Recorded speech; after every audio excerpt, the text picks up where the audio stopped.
ಎಲ್ಲರೂ ನಮಸ್ಕಾರ. Welcome to my video. So ಎಲ್ಲ ರೀತಿಯ ಎಕ್ಸಾಮಿಗೂ ಹಾಗೂ ಪೊಲೀಸ್ ಎಕ್ಸಾಮಿಗೆ ಉಪಯುಕ್ತವಾಗುವಂತಹ ಇತಿಹಾಸಕ್ಕೆ ಸಂಬಂಧಪಟ್ಟಂತಹ ಪ್ರಮುಖ ಮಾಹಿತಿ.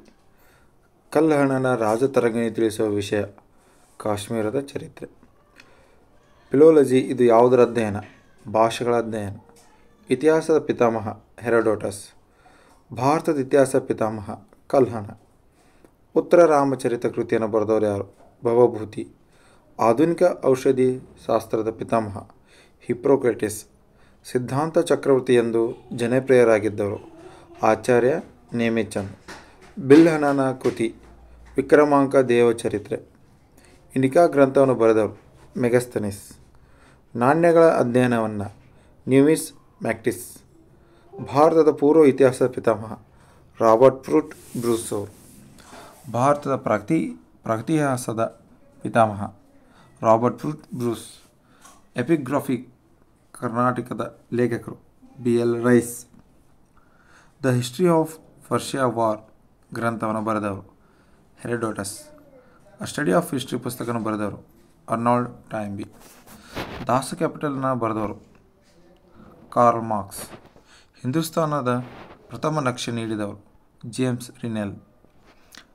ದಿ ಏಷ್ಯಾಟಿಕ್ ಸೊಸೈಟಿ ಎಂಬ ಸಂಸ್ಥೆಯನ್ನು ಸ್ಥಾಪಿಸಿದರು ವಿಲಿಯಂ ಜೋನ್ಸ್. ಸಮಾಜಶಾಸ್ತ್ರದ ಬೆಳವಣಿಗೆಯ ಪಿತಾಮಹ ಆಗಸ್ಟ್ ಕಾಮ್ಟೆ. ಅಜಂತಾ ಗುಹೆಗಳು ಯಾವ ನದಿಯ ದಡದ ಮೇಲಿದೆ? ವಾಘೋರ. ಆದಿಮಾನವ ಮೊದಲು ಕಲಿತಿದ್ದು ಅಗ್ನಿ ತಯಾರಿಕೆ. ಪ್ರಾಚೀನ ಶಿಲಾಯುಗದಲ್ಲಿ ಮಾನವ ಬಳಸುತ್ತಿದ್ದ ಕಲ್ಲು ಕ್ವಾರ್ಟ್ಜೈಟ್. ನಿಯೋಲಿಥಿಕ್ ಏಜ್ ಎಂದರೆ ನೂತನ ಶಿಲಾಯುಗ. ಚಾಲ್ಕೋಲಿಥಿಕ್ ಸಂಸ್ಕೃತಿಯ ಜೋರ್ವೆ ಸಂಸ್ಕೃತಿಯನ್ನು ಯಾವ ರಾಜ್ಯದಲ್ಲಿ ಮೊದಲ ಬಾರಿಗೆ ಆವಿಷ್ಕರಿಸಲಾಯಿತು? ಮಹಾರಾಷ್ಟ್ರ. ಮಾನವನು ಉಗಮವಾದ ಯುಗ ಸಿನೋಜೋಯಿಕ್ ಯುಗ. ಹರಪ್ಪ ಲೋಥಾಲ್ ಕಂಡುಹಿಡಿದವರು SR ರಾವ್. ನೀರನ್ನು ಹರಿಸುವುದರ ಮೂಲಕ ನೀರಿನ ಕೊಯ್ಲು ಮತ್ತು ನಿರ್ವಹಣೆಯ ವ್ಯವಸ್ಥೆಗೆ ಹೆಸರುವಾಸಿಯಾದ ಪಟ್ಟಣ ಧೋಲ್ವೀರ್. ಸತ್ಯಮೇವ ಜಯತೆ ಮೂಲ ಮುಂಡಕ್ ಉಪನಿಷತ್. ನ್ಯಾಯಾಲಯ ಹಾಗೂ ಕಾನೂನು ಬಗ್ಗೆ ಉಲ್ಲೇಖವಿರುವ ಗ್ರಂಥ ಮನುಸ್ಮೃತಿ. ಸಂಪ್ರದಾಯದ ಪ್ರಕಾರ ಪುರಾಣಗಳ ಸಂಖ್ಯೆ 8. ಮಹಾಜನಪದಗಳ ಸಂಖ್ಯೆ 16. ಮಹಾಭಾರತದಲ್ಲಿರುವ ಪರ್ವಗಳ ಸಂಖ್ಯೆ 18. ಸೊ ಪುರಾಣಗಳ ಸಂಖ್ಯೆ 8 ಅಲ್ಲ 18. ಮಹಾಭಾರತ ಎಷ್ಟು ದಿನ ಯುದ್ಧ ನಡೆಯಿತು? 18 ದಿನ. ಗಾಯತ್ರಿ ಮಂತ್ರಕ್ಕೆ ಸಂಬಂಧಿಸಿದವರು ವಿಶ್ವಾಮಿತ್ರ. ಭಾರತದಲ್ಲಿ ಚಕ್ರವ್ಯೂಹವನ್ನು ರಚಿಸಿದವರು ದ್ರೋಣಾಚಾರ್ಯ. ಮಹಾಕಾವ್ಯ ಎಂಬ ಮಹಾಭಾರತ ಬರೆದವರು ವ್ಯಾಸಮುನಿ. ಮಹಾಭಾರತದಲ್ಲಿ ಕುರುಕ್ಷೇತ್ರ ಯುದ್ಧ ನಡೆದ ಸ್ಥಳ ಹರಿಯಾಣ. ಕೌರವರ ಏಕೈಕ ಸಹೋದರಿ ದುಶ್ಶಲ. ಭಗವದ್ಗೀತೆಯ ಯಾವುದರ ಭಾಗವಾಗಿದೆ? ಮಹಾಭಾರತ. ಉಪನಿಷತ್ಗಳು ಯಾವುದಕ್ಕೆ ಸಂಬಂಧಿಸಿದೆ? ತತ್ವಶಾಸ್ತ್ರ. ಯಾವ ಪುಸ್ತಕದ ಗುಂಪು ಗುರುವಿನ ಬಳಿ ಕುಳಿತುಕೋ ಮಲಗುವುದು ಎಂದು ತಿಳಿಸುತ್ತದೆ? ಉಪನಿಷತ್ಗಳು. ಓದುವುದು ಮತ್ತು ವಿಶ್ರಾಂತಿಯ ಸರಿಯಾದ ಅರ್ಥ ಉಪನಿಷತ್. ಪತಂಜಲಿ ಅವರು ಸಂಬಂಧಿಸಿದ್ದು ಯೋಗಶಾಸ್ತ್ರ. ಕಾಂಬೋಡಿಯಾದಲ್ಲಿರುವ ಅಂಗೋರವಾಟ್ ದೇವಾಲಯವು ಯಾವುದಕ್ಕೆ ಸಮರ್ಪಿಸಲಾಗಿದೆ? ವಿಷ್ಣು. ವೇದಗಳ ಕಾಲದಲ್ಲಿ ಗ್ರಾಮದ ಮುಖ್ಯಸ್ಥರು ಗ್ರಾಮೀಣಿ. ವೇದಗಳ ಕಾಲದ ಪ್ರಜಾಪ್ರತಿನಿಧಿ ಸಭೆಗಳು ಸಭಾ ಸಮಿತಿ ಹಾಗೂ ವಿಧಾತ್. ವೈದಿಕ ಜನರು ಪ್ರಥಮವಾಗಿ ಬಳಸಿದ ಲೋಹ ತಾಮ್ರ. ವಂಡರ್ ದಟ್ ವಾಸ್ ಇಂಡಿಯಾ ಪುಸ್ತಕದ ಲೇಖಕರು EL ಭಾಷಂ. ವೇದ ಸಾಹಿತ್ಯದ ನಾರಸಾಂಶಿಗಳು ಸಂಬಂಧಿಸಿದ್ದು ಚಾರಿತ್ರಿಕ ಪ್ರಜ್ಞೆಯ ಅಭಿವ್ಯಕ್ತಿಗಳು. ಭಾರತಕ್ಕೆ ಆರ್ಯರು ಬಂದಿದ್ದು ಮಧ್ಯ ಏಷ್ಯಾದಿಂದ. ವೈದಿಕ ಯುಗದಲ್ಲಿ 10 ರಾಜರ ಕದನ ನಡೆದಿದ್ದು ಭರತ ಮತ್ತು ಪುರು. ಕಂಠೋಪನಿಷತ್ ಯಾರಿಬ್ಬರ ನಡುವಿನ ಚಿರಪರಿಚಿತ ಸಂವಾದವಾಗಿದೆ? ಯಮ ಮತ್ತು ನಚಿಕೇತ. ನಾಟ್ಯಶಾಸ್ತ್ರವನ್ನು ಬರೆದವರು ಭರತಮುನಿ. ವೇದಗಳ ಅತಿ ಪ್ರಾಚೀನ ವೇದ ಋಗ್ವೇದ. ಆಯುರ್ವೇದ ಮೂಲತಃ ಹುಟ್ಟಿಕೊಂಡಿದ್ದು ಋಗ್ವೇದದಿಂದ. ಗಾಯತ್ರಿ ಮಂತ್ರವು ಯಾವ ವೇದದಲ್ಲಿ ಕಾಣಿಸುತ್ತದೆ? ಋಗ್ವೇದ. ಗಾಯತ್ರಿ ಮಂತ್ರ 3ನೇ ಮಂಡಲದಲ್ಲಿ ಕಂಡುಬರುತ್ತದೆ. ಪುರುಷ ಸೂಕ್ತವು ಕಾಣಸಿಗುವುದು ಋಗ್ವೇದದ 10ನೇ ಮಂಡಲದಲ್ಲಿ.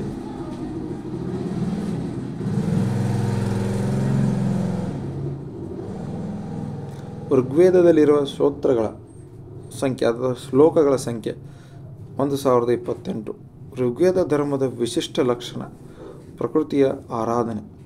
ಋಗ್ವೇದದಲ್ಲಿರುವ ಪುರುಷ ಸೂಕ್ತದಲ್ಲಿರುವುದು 4 ವರ್ಣಗಳ ಮೊದಲ ಉಲ್ಲೇಖ. ಜಾತಿ ವ್ಯವಸ್ಥೆಯ ಉಗಮದ ಬಗ್ಗೆ ತಿಳಿಸುವ ವೇದ ಋಗ್ವೇದ. ಭಾಗಶಃ ಪದ್ಯ ಭಾಗಶಃ ಗದ್ಯವಿರುವ ವೇದ ಯಜುರ್ವೇದ. ಅಂದರೆ ಇಲ್ಲಿ ಅರ್ಧ ಗದ್ಯನೂ ಇದೆ, ಅರ್ಧ ಪದ್ಯ ಹಾಗೆ ಇರುವ ಒಂದು ವೇದ ಯಜುರ್ವೇದ. ಋಗ್ವೇದ ಕಾಲದ ಮುಖ್ಯ ವೃತ್ತಿ ಪಶುಪಾಲನೆ, ಪ್ರಾಣಿ ಸಾಕಾಣಿಕೆ. ಶಿಲ್ಪವೇದ ಯಾವ ವೇದದ ಭಾಗ? ಅಥರ್ವ ವೇದ. ಕರ್ಮ ಪದ್ಧತಿಗೆ ಸಂಬಂಧಿಸಿದ ವೇದ ಯಜುರ್ವೇದ. ಕೊನೆಯ ವೇದ ಅಥರ್ವ ವೇದ. ಮಂತ್ರ ಯಂತ್ರಗಳ ಬಗ್ಗೆ ತಿಳಿಸುವ ವೇದ ಅಥರ್ವ ವೇದ. ಮಂತ್ರಯಂತ್ರ ಅಂದರೆ ಮಾಟ ಮಂತ್ರಗಳನ್ನು ತಿಳಿಸುವ ವೇದ ಅಥರ್ವ ವೇದ. ಸಂಗೀತದ ಬಗ್ಗೆ ತಿಳಿಸುವ ವೇದ ಸಾಮವೇದ. ಶತಪಥ ಬ್ರಾಹ್ಮಣ ಮತ್ತು ತೈತರಿಯ ಬ್ರಾಹ್ಮಣ ಯಾವ ವೇದಕ್ಕೆ ಸಂಬಂಧಿಸಿದೆ? ಯಜುರ್ವೇದ. ಕರ್ನಾಟಕದ ಬಗ್ಗೆ ಸೂಚ್ಯ ಉಲ್ಲೇಖ ಇರುವ ಮೊದಲ ಗ್ರಂಥ ಮಹಾಭಾರತ. ಹಿಂದೂ ಜೈನ ದೇವಾಲಯಗಳು ಒಂದೇ ಸ್ಥಳದಲ್ಲಿ ಪ್ರತಿನಿಧಿಸುವ ಗುಹೆ ಎಲ್ಲೋರ ಗುಹೆ. ಇದು ಮಹಾರಾಷ್ಟ್ರದಲ್ಲಿದೆ. ಹಿಂದೂ ಧರ್ಮವು ಬೌದ್ಧ ಮತ್ತು ಜೈನ ಧರ್ಮಗಳಿಂದ ವಿಭಿನ್ನವಾಗಿರುವ ಅಂಶ ಕರ್ಮ ಸಿದ್ಧಾಂತದ ಪ್ರತಿಪಾದನೆ. ನ್ಯಾಯ ದರ್ಶನ ಯಾರಿಗೆ ಸಂಬಂಧಿಸಿದೆ? ಗೌತಮ. ಅಜಂತ ಗುಹೆಗಳು ಕಂಡುಬರುವ ರಾಜ್ಯ ಮಹಾರಾಷ್ಟ್ರ. ಜೈನ ಧರ್ಮದ ಮೊದಲ ತೀರ್ಥಂಕರ ವೃಷಭನಾಥ. ಜೈನ ಧರ್ಮದ ಕೊನೆಯ ತೀರ್ಥಂಕರ ಮಹಾವೀರ. ಮಹಾವೀರನ ಮೊದಲ ಹೆಸರು ವರ್ಧಮಾನ. ಮಹಾವೀರನ ತಾಯಿ ತ್ರಿಶಲಾದೇವಿ. ಮಹಾವೀರ ಜನಿಸಿದ ಸ್ಥಳ ಕುಂಡಲ ಗ್ರಾಮ. ತ್ರಿರತ್ನಗಳು ಸಂಬಂಧಿಸಿದ್ದು ಮಹಾವೀರ. ಮಹಾವೀರನ ಮರಣ ಸ್ಥಳ ಪಾವಾಪುರಿ. ಜೈನ ಧರ್ಮದ ಸ್ಥಾಪಕ ವೃಷಭನಾಥ. ಜೈನ ಧರ್ಮ ಕರ್ನಾಟಕದಲ್ಲಿ ಹರಡಲು ಪ್ರಮುಖ ಕಾರಣರಾದವರು ಚಂದ್ರಗುಪ್ತ ಮೌರ್ಯ. ಶ್ರವಣಬೆಳಗೊಳದಲ್ಲಿ ಗೊಮ್ಮಟೇಶ್ವರ ಮೂರ್ತಿಯನ್ನು ಕೆತ್ತಿಸಿದವರು ಚಾವುಂಡರಾಯ. ಕೆತ್ತಿದ ಶಿಲ್ಪಿ ಅರಿಷ್ಟನೇಮಿ. ಶ್ರವಣಬೆಳಗೊಳ ಇದೊಂದು ಜೈನರ ಯಾತ್ರಾ ಕೇಂದ್ರ. ಶ್ರವಣಬೆಳಗೊಳದಲ್ಲಿ ಬಾಹುಬಲಿ ವಿಗ್ರಹಕ್ಕೆ ಮಹಾಮಸ್ತಾಭಿಷೇಕವಾಗುವುದು ಪ್ರತಿ 12 ವರ್ಷಕ್ಕೊಮ್ಮೆ. ಭಾರತದ ಅತಿ ಎತ್ತರದ ಏಕಶಿಲಾ ಕಲ್ಲಿನ ವಿಗ್ರಹ ಬಾಹುಬಲಿ ವಿಗ್ರಹ ಶ್ರವಣಬೆಳಗೊಳ. ಜೈನರ ಪುರಾತನ ಪಠ್ಯಪುಸ್ತಕ ಕಲ್ಪಸೂತ್ರವನ್ನು ಬರೆದವರು ಭದ್ರಬಾಹು. ಬಸದಿ ಎಂಬ ಧಾರ್ಮಿಕ ಶಬ್ದವು ಸಂಬಂಧಿಸಿದ್ದು ಜೈನ ಧರ್ಮಕ್ಕೆ. ಜೈನ ಧರ್ಮದ ಪ್ರಾರಂಭದ ಪವಿತ್ರ ಸಾಹಿತ್ಯವು ಯಾವ ಭಾಷೆಯಲ್ಲಿ ಬರೆಯಲ್ಪಟ್ಟಿದೆ? ಅರ್ಧಮಾಗಧಿ. ಅಪರಿಗ್ರಹ ಎಂದರೆ ಆಸ್ತಿಯನ್ನು ಹೊಂದದಿರುವುದು. ಅಸ್ಥೇಯ ಎಂದರೆ ಕದಿಯದಿರುವುದು. ಅಜೀವಕ ಪಂಥವನ್ನು ಸ್ಥಾಪಿಸಿದರು ಗೋಸಾಲಿ ಮುಸ್ಕರಿ ಪುತ್ರ. ಮಸ್ಕಿ ಶಾಸನವನ್ನು ಕಂಡುಹಿಡಿದವರು ಸಿ ಬೆಡನ್ 1915ರಲ್ಲಿ ಸ್ಥಾಪಿಸಿದವರು ಗೋಸಾಲಿ ಮುಸ್ಕರಿ ಪುತ್ರ. ಮಸ್ಕಿ ಶಾಸನವನ್ನು ಕಂಡುಹಿಡಿದವರು ಸಿ ಬೆಡನ್ 1915. ಬುದ್ಧ ಪ್ರಥಮ ಪ್ರವಚನ ನೀಡಿದ ಸ್ಥಳ ಸಾರಾನಾಥ. ಧರ್ಮಚಕ್ರ ಪ್ರವರ್ತನ. ಬುದ್ಧನನ್ನು ಏಷ್ಯಾದ ಬೆಳಕು ಎಂದವರು ಜೇಮ್ಸ್ ಅರ್ನಾಲ್ಡ್. ಮಹಾವೀರ ಮತ್ತು ಬುದ್ಧ ಅಳವಡಿಸಿಕೊಂಡ ತತ್ವ ಉಪನಿಷತ್. ಬುದ್ಧನ ಜನನ ಲುಂಬಿನಿ ವನ. ಭಾರತದಲ್ಲಿ ಪೂಜಿಸಿದ ಮೊದಲ ಮಾನವ ಮೂರ್ತಿ ಬುದ್ಧ. ಬೌದ್ಧ ಧರ್ಮದ ಸಂಕೇತ ಧರ್ಮಚಕ್ರ. ಒಳ್ಳೆಯ ಚಿಂತನೆ ಮತ್ತು ನಡತೆ ಸಂಬಂಧಿಸಿರುವುದು ಬುದ್ಧನ ಉಪದೇಶಗಳು. ಗೌತಮ ಬುದ್ಧನ ಮೊದಲ ಹೆಸರು ಸಿದ್ಧಾರ್ಥ. ಬೌದ್ಧ ಧರ್ಮವು ವ್ಯಾಪಕವಾಗಿ ಪ್ರಚಾರವಾಗಲು ಕಾರಣವಾದ ಭಾಷೆ ಪಾಲಿ. ಗೌತಮ ಬುದ್ಧನ ಪ್ರವಚನ ಭಾಷೆ ಪಾಲಿ. ಗೌತಮ ಬುದ್ಧನ ಮರಣ ಹೊಂದಿದ ಸ್ಥಳ ಕುಶಿನಗರ. ಬೌದ್ಧ ಧರ್ಮದ ಸ್ಥಾಪಕ ಗೌತಮ ಬುದ್ಧ.